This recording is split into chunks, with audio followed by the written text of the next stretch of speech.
આજથી 18 વર્ષ પહેલા ગુજરાતની આર્થિક રાજધાની અમદાવાદમાં સિરિયલ બોમ્બ વિસ્ફોટ થયા હતા। 1 કલાકના ગાળામાં 20 વિસ્ફોટ થયા હતા।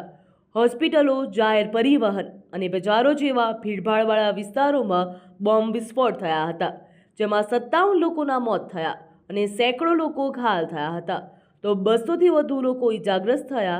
2008ના સિરિયલ બ્લાસ્ટ કેસમાં હાઈકોર્ટે ટ્રાયલ કોર્ટનો ચુકાદો યથાવત રાખ્યો। હાઈકોર્ટે દોષિતોની તમામ અપીલ નકારી 38 આરોપીને ફાંસીની અને 11ને આજીવન કેદની સજા યથાવત રાખી। આ સાથે જ ગંભીર ઇજાગ્રસ્તોને 5 લાખ અને સામાન્ય ઇજાગ્રસ્તોને 1 લાખ રૂપિયાનું વળતર 31 માર્ચ 2027 સુધી ચૂકવવાના આદેશ પણ કરવામાં આવ્યો। અમદાવાદ શહેર અને સુરતની અંદર પ્લાન્ટ બોમ્બ પ્લાન્ટ કરવામાં આવેલા હતા, જે 26/7/2008ના રોજ એ જે કેસ હતો એમાં ટ્રાયલ કોર્ટે આજે 38 તોમતદારોને ફાંસી ફરમાવેલી હતી અને 11 તોમતદારો જે છે એમને જીવે ત્યાં સુધી એમને સજા કરવામાં આવેલી હતી, એટલે લાઈફ ઇમ્પ્રિઝનમેન્ટ કરવામાં આવેલી હતી। અને એ સંજોગોમાં આજે જે અપીલ અને કન્ફર્મેશન કેસ હતો એ કેસ જે છે એ નામદાર ગુજરાત હાઈકોર્ટ સમક્ષ ડિવિઝન બેન્ચ સમક્ષ ચાલુ હતો અને એનો આજે ચુકાદો આવેલો છે। ચુકાદામાં અગત્યની બાબત શું છે તે હું અત્યારે કહી શકું એમ નથી, કારણ કે એ ચુકાદો જે છે હજુ અપલોડ થયેલો નથી, પરંતુ ટ્રાયલ કોર્ટે જે કોઈ હુકમ કરેલો હતો એને કન્ફર્મ કરવામાં આવેલો છે।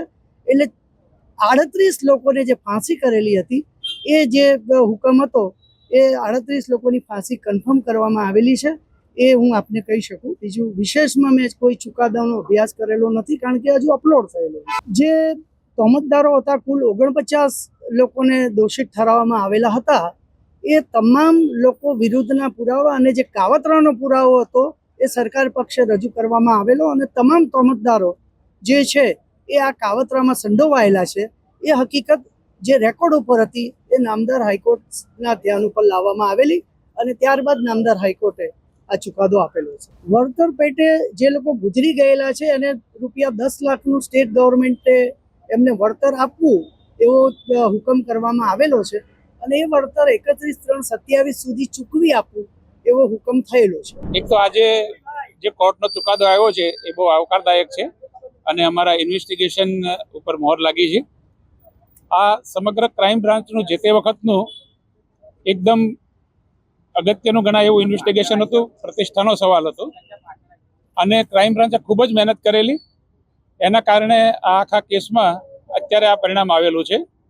સૌથી અગત્યનું આ કેસમાં એ છે કે ઇન્ટરસ્ટેટ, ઇન્ટર એજન્સી અને ગુજરાત સ્ટેટની અન્ય પોલીસોનું જે કોર્ડિનેશન છે, આવું કોર્ડિનેશન અત્યાર સુધીમાં દેશમાં બીજા કોઈ કેસમાં જોવા મળ્યું નથી।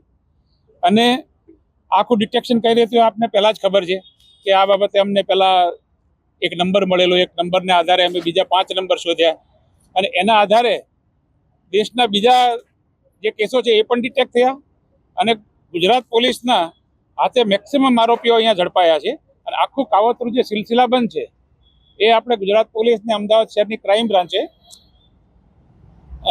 આખું સોલ્વ કર્યું છે। આના માટે અમે 4 આઈઓની ટીમ બનાવેલી હતી, મારા અને આશીષ ભાટિયા સાહેબના સુપરવિઝનમાં, અને એ ટીમની સાથે જરૂરી સભ્યો હતા અને બધાએ આખા દેશમાં ફરી અને ખૂબ જ મહેનત કરી અને આ ઇન્વેસ્ટિગેશન પૂરું કર્યું, જેનું પરિણામ આજે આપ લોકોની સામે છે। અમને ટેકનિકલ સર્વેલન્સ, આ ઉપરાંત જે જગ્યાઓ પર બોમ્બ બનાવવામાં આવેલા હતા ત્યાં અમને ટ્રેસ મળ્યા, એ લોકોના એકબીજા સાથેની વાતચીતના અમને પુરાવા મળ્યા, એ લોકોના સંપર્કોના પુરાવા મળ્યા, એ લોકોએ જ્યાં જ્યાં બોમ્બ બ્લાસ્ટ પહેલા વાઘમોડના જંગલમાં, અહીંયા આપણે હાલોલમાં ત્યાં જે ટ્રેનિંગ કેમ્પ કરેલા એના અમને પુરાવા મળ્યા અને જ્યાં જ્યાં એ લોકોએ વસ્તુઓ ખરીદી, ગેસ સિલિન્ડર ખરીદ્યા, ગાડીઓ કઈ રીતે મૂકી, એના અમે પુરાવા મેળવ્યા અને એ તમામ પુરાવાનું સંકલન કરી અને આખો કેસ એકદમ સ્ટ્રોંગ બનાવવામાં આવેલો હતો। આ કેસમાં 18 ફેબ્રુઆરી 2022ના રોજ અમદાવાદની સિટી સેશન કોર્ટે આ કેસમાં 49 લોકોને દોષી ઠેરવ્યા હતા। તેમને મૃત્યુદંડની સજા ફટકારી હતી। કોર્ટે 38 લોકોને મૃત્યુદંડ અને 11 લોકોને આજીવન કેદની સજા સંભળાવી હતી। બાદમાં હવે ગુજરાત હાઈકોર્ટે સજાને સમર્થન આપ્યું। આ ચુકાદાને અમદાવાદ સિટી સેશન કોર્ટના જજ AR પટેલે હાઈકોર્ટના ચુકાદા ઉપર સંતોષ સાથે આનંદ પણ વ્યક્ત કર્યો। અને કહ્યું કે આ રાષ્ટ્ર વિરોધી પ્રવૃત્તિ હતી, તેથી સમાજ અને રાષ્ટ્રના હિતમાં જવાબદારોને સજા થવી ખૂબ જ જરૂરી છે. બસ હાઈકોર્ટનો ફેસલો બહુ સરસ આવે છે. મને આશા હતી કે મારો ચુકાદો નામદાર હાઈકોર્ટ માન્ય રાખશે અને માન્ય રાખ્યો એ બદલ મને ખૂબ ખૂબ આનંદ છે. ખૂબ આનંદ છે. એની કોઈ કલ્પના નથી કે સમાજના હિતમાં આ થવું જરૂરી હતું, એનું થયું છે. નામદાર હાઈકોર્ટને સેલ્યુટ છે. બસ આ એક રાષ્ટ્ર વિરોધી પ્રવૃત્તિ હતી, રાષ્ટ્ર વિરોધનો ગુનો હતો અને એની સામે જે આમાં સામેલ હતા એ દરેકને ભેગા કરી અને ટ્રાયલ ચાલ્યો અને જે આ ગુનામાં સંડોવાયેલા હતા, રાષ્ટ્ર વિરુદ્ધ જે પ્રવૃત્તિ કરેલી હતી એ દરેકને આજે નામદાર હાઈકોર્ટે પણ સજા કરીને માન્ય રાખેલી છે. એ આ જે સજા છે રાષ્ટ્રના હિતમાં અને સમાજના હિતમાં જરૂરી હતી અને થઈ છે. જે વખતે તેમણે આ ચુકાદો આપ્યો ત્યારે તેમની મનસ્થિતિ ઉપર વાત કરતા જણાવ્યું કે તે સમયે અમે લોહીનું પાણી કરવા જેવી પરિસ્થિતિનો સામનો કરી રહ્યા હતા. ઘણા બધા પડકારો, આરોપીઓની વાણી વિવાદો વગેરેનો સામનો કરી રહ્યા હતા. 7,000થી વધુ પાનાનો ચુકાદો તૈયાર કર્યો હતો. તે વાત પણ તેમના દ્વારા કહેવામાં આવી હતી. કેસનો ટ્રાયલ મેં સતત 5 વર્ષ સુધી ચલાવ્યો, સોમવારથી શનિવાર સુધી. ઇવન કોરોનાના સમયમાં પણ રોજે રોજ વીસી દ્વારા ટ્રાયલ ચલાવેલો હતો અને ઘણી બધી અગવડતાઓનો સામનો કરેલો, ઘણી બધી કોન્ટ્રાવર્સીનો સામનો કરેલો, આરોપીઓના વાણીવર્તનનો સામનો કરેલો, પ્રોસિક્યુટર્સ અને ડિફેન્સ લોયરના વાણીવર્તનનો પણ સામનો કરેલો, એમના વચ્ચે ટ્રાયલ વખતે જે કોન્ટ્રાવર્સી લો પોઈન્ટ ઉપર ઊભી થતી એનો પણ સામનો કરેલો. અને આ બધી પરિસ્થિતિને આજે જો વિવરણ કરવા જઈએ તો કદાચ એક દિવસ પણ ઓછો પડે. તેમ છતાં હું એટલું તો કહીશ કે આ ટ્રાયલ મેં જે ચલાવેલો હતો એ ખરેખર મારું મન જાણે છે. અને આપણી ગુજરાતીમાં કહે છે ને કે લોહીનું પાણી કરવું, એ રીતે લોહીનું પાણી કરી અને મેં મહેનત કરેલી હતી. અને ચુકાદો બહુ જે લોંગેસ્ટ કહેવાય, જે 7,015 પાનાનો ચુકાદો, એ ખૂબ જ મહેનત કરીને આપેલો હતો. અમદાવાદ સિરિયલ બ્લાસ્ટ કેસમાં હાઈકોર્ટના આ ચુકાદાને આવકારતા ગુજરાતના પોલીસ અધિકારી ઉષા રાડાએ જણાવ્યું હતું જે તે સમયે એસઆઈટીએ જે પ્રકારે તપાસ કરી હતી તે પુરાવા એકત્રિત કર્યા હતા અને કોર્ટ સમક્ષ રજૂ કર્યા. તે મહત્વની ભૂમિકા પણ તેમના દ્વારા ગણાવવામાં આવી હતી અને સૌની અથાગ મહેનતને સફળતા મળી છે તેવું પણ તેમના દ્વારા કહેવામાં આવ્યું છે. જે 26 જુલાઈ 2008ના સિરિયલ બ્લાસ્ટ થયા અને એમાં 56 લોકો છે માર્યા ગયા અને 200થી વધુ લોકો ઘાયલ થયા.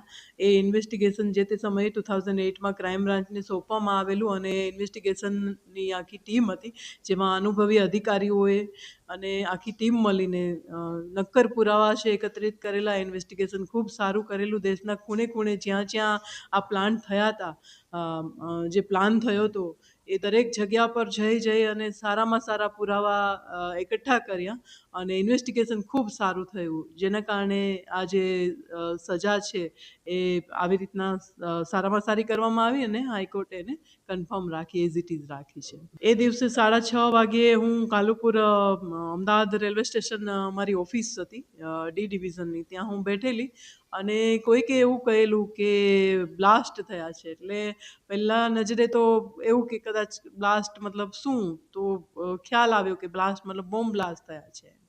એટલે તરત જ ખાડિયા અમારા ચાર્જમાં હતું એટલે દોડીને ત્યાં પહોંચી ગયેલા અને આસપાસ બધું બેરિકેડ કરાવ્યું, લોકોને થોડા ખસેડાવ્યા કેમ કે કુતૂહલવશ લોકો બી જોવા આવ્યા હતા એટલે ખાસું એવું ક્રાઉડ ભેગું થઈ ગયેલું. એફએસએલની ટીમ આવી, બોમ્બ ડિસ્પોઝલ સ્ક્વોડ આવી અને એ લોકોએ એની કાર્યવાહી કરી. જે ઘાયલ હતા એને તાત્કાલિક દવાખાને ખસેડાયા, એમ્બ્યુલન્સની ટીમ બધી આવી અને એમને પણ મતલબ એમની ટ્રીટમેન્ટ માટે આગળ એમને મોકલી આપ્યા હતા. તો એ સમયે માહોલ ખૂબ ભયજનક હતો અને ક્રાઇમ બ્રાન્ચનો જે ઇન્વેસ્ટિગેશનનો માહોલ હતો એ પણ રાત દિવસ જોયા વિના બધા જ અધિકારીઓ, સિનિયર અધિકારીના માર્ગદર્શન હેઠળ ક્રાઇમ બ્રાન્ચની ઓફિસે સતત ખડે પગે હાજર રહેતા અને એમને જ્યાં જ્યાં જવાનું હોય ઇન્વેસ્ટિગેશન માટે, કોર્ટમાં રિમાન્ડ લેવા જવાનું હોય, કંઈ બી હોય, કોઈ પણ ખાસા એવા સ્ટેટના આરોપીઓ હતા લાઈક મહારાષ્ટ્ર, કર્ણાટક, મધ્યપ્રદેશ, આપણા ગુજરાતમાં ભુજ છે, સુરત છે, કેરાલા, અલગ અલગ સ્ટેટથી બધા આરોપીઓ હતા. તો અલગ અલગ ટીમ જઈ અને તરત જ એના પુરાવા ભેગા કર્યા હતા અને ઇન્વેસ્ટિગેશન ખૂબ સારી રીતે થયું હતું. અમને એવું લાગે છે કે અમારા બધાની જે મહેનત હતી અને રાત દિવસના ઉજાગરા હતા એ સફળ થયા. અમદાવાદ સિરિયલ બ્લાસ્ટ કેસમાં ગુજરાત હાઈકોર્ટના મહત્વપૂર્ણ ચુકાદા બાદ રાજ્યના નાયબ મુખ્યમંત્રી હર્ષ સંઘવીએ ઐતિહાસિક નિર્ણય ગણાવ્યો. તેમણે કહ્યું કે વર્ષ 2008માં સિરિયલ બ્લાસ્ટના અનેક નિર્દોષ લોકોએ જીવ ગુમાવ્યા હતા અને આજે પીડિત પરિવારોને ન્યાય મળ્યો. નાયબ મુખ્યમંત્રીએ તપાસ એજન્સીઓની તલસ્પર્શી તપાસની પ્રશંસા કરતા જણાવ્યું હતું કે આ ચુકાદો આતંકવાદ સામે કડક સંદેશ આપનારો છે, તો કોઈ પણ શાંતિપ્રિય દેશ માટે આ ખૂબ જ મહત્વનો ચુકાદો છે. આજે માત્ર અમદાવાદ માટે જ નહીં, ગુજરાત માટે, દેશ અને દુનિયાના સૌ શાંતિપ્રિય દેશો માટે આજનો દિવસ એ ઐતિહાસિક દિવસ છે. 26 જુલાઈ 2008 અમદાવાદ સિરિયલ બ્લાસ્ટમાં અનેક નિર્દોષોએ પોતાના જીવ ગુમાવ્યા. આ સૌ નિર્દોષોને, એમના પરિવારજનોને, અમદાવાદના સૌ નાગરિકોને આજે ન્યાય મળ્યો છે. 38 આતંકીઓને ફાંસીની સજા અને 11 આતંકીઓને આજીવન કેદની સજાને બહાલી હાઈકોર્ટે જે આપ્યું છે, આ ચુકાદો એ કોઈ સામાન્ય ચુકાદો નથી. દેશના ઇતિહાસનો સૌથી મોટો ચુકાદો છે અને હું હાઈકોર્ટને, નીચી અદાલતોને અને ઇન્વેસ્ટિગેશનની આખી ટીમને આજે રાજ્યના સૌ નાગરિકો વતી આભાર માનું છું કે આ મજબૂત ન્યાય અપાવવા માટે ઇન્વેસ્ટિગેશન ટીમે અનેક વર્ષો સુધી પાછળ પડીને આ કેસમાં કોઈ બી પ્રકારની બાંધછોડ ના થઈ શકે, કોઈ બી પ્રકારની એરર ના રહે, તે માટે જે પ્રકારે કામગીરી કરી, તે પછી સ્પેશિયલ કોર્ટ દ્વારા જે આ ઐતિહાસિક ચુકાદો આપવામાં આવ્યો અને આજે હાઈકોર્ટ દ્વારા આ ચુકાદાને બહાલી આપવામાં આવી છે. આ સ્પષ્ટ સંદેશ છે કે આતંકવાદ માટે ભારતમાં કોઈ જગ્યા નથી. આ પ્રકારે 18 વર્ષ જેટલા લાંબા સમયગાળા બાદ હાઈકોર્ટે નીચલી અદાલતના ચુકાદાને યથાવત રાખ્યો. ત્યારે ન માત્ર ગુજરાત પણ દેશ અને દુનિયામાં પણ આ ચુકાદાને આવકારવામાં આવ્યો છે, કારણ કે આ ચુકાદાએ સાબિત કર્યું છે કે ભારતમાં આતંકવાદને કોઈ સ્થાન નથી. બ્યુરો રિપોર્ટ, ગ્રોથ નાઉ ન્યૂઝ.